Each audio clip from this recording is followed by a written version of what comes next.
up mga panalo? So for today's vlog, kunting sharing lang sa inyo. So kung mararanasan nyo to sa mga nakakailis, ito. Ayan.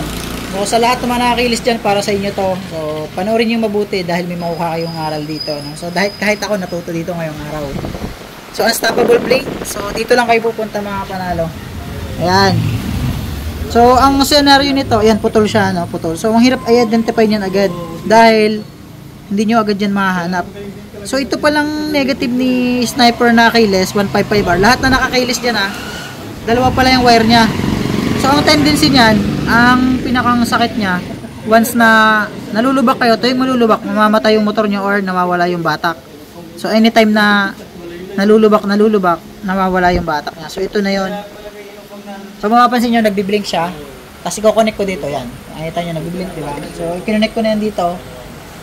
Ayan, nawawala. Ayan. Tapos, ayan, nawala yung blink, diba? So, alisin ko ulit yung wire dito. Ayan. Tapos, marami kayong makikita dyan. Makakita kayo sa motor nyo ng error 1. Pangalawa, nawawala yung gear indicator. So, nawala yung gear indicator. Tapos, lalabas din yung temperature. So, pag na-encounter nyo, tapos ayaw rin mabuhay ng motor. Ito na yan. Ito na yung problema. Putol yung isang negative wire dun sa may battery. So, nakita ni Kuya. Si Kuya nakakita. Didikit natin, okay, doon ulit. Didikit natin mga boss. Yan. Yan, lumabas yung indicator ng neutral, tapos may check engine na rin.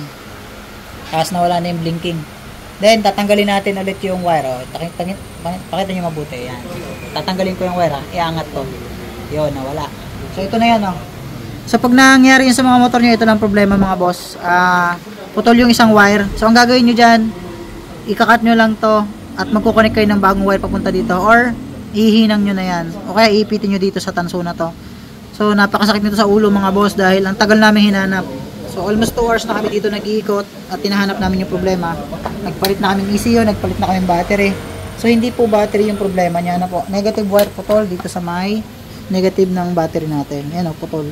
So yan, tandaan nyo mabuti yan, magagamit nyo yan sa sa mga troubleshoot sa paghahanap sa mga keyless.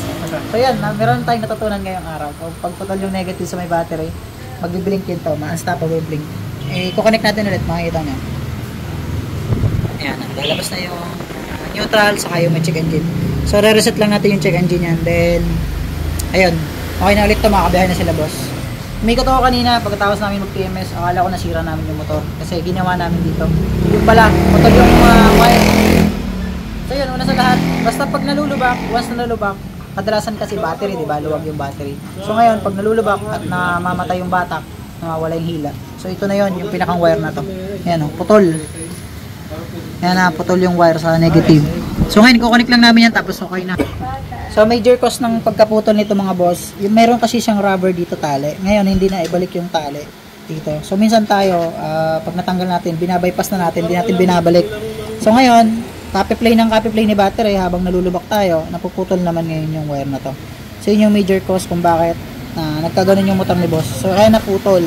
So every time na malulubak kayo, nawawala ng batak yung motor kasi dumidikit at nagdi-disconnect at nako-connect yung wire. Kaya nagkakaganon. So yun lang. Sana natutunan. Kaya ibalik nyo yung rubber dito, huwag nyo kalimutan. Cable tie na lang natin ito mamaya, Cable tie na lang natin. So wala na yung tali, kaya i-cable tie natin mamaya. So huwag nyo kalimutan balik yung rubber. May trabaho yun. Okay? So ito ang problema. Let's go. Okay na. So yun na mga panalo. Sana may natutunan. Thank you.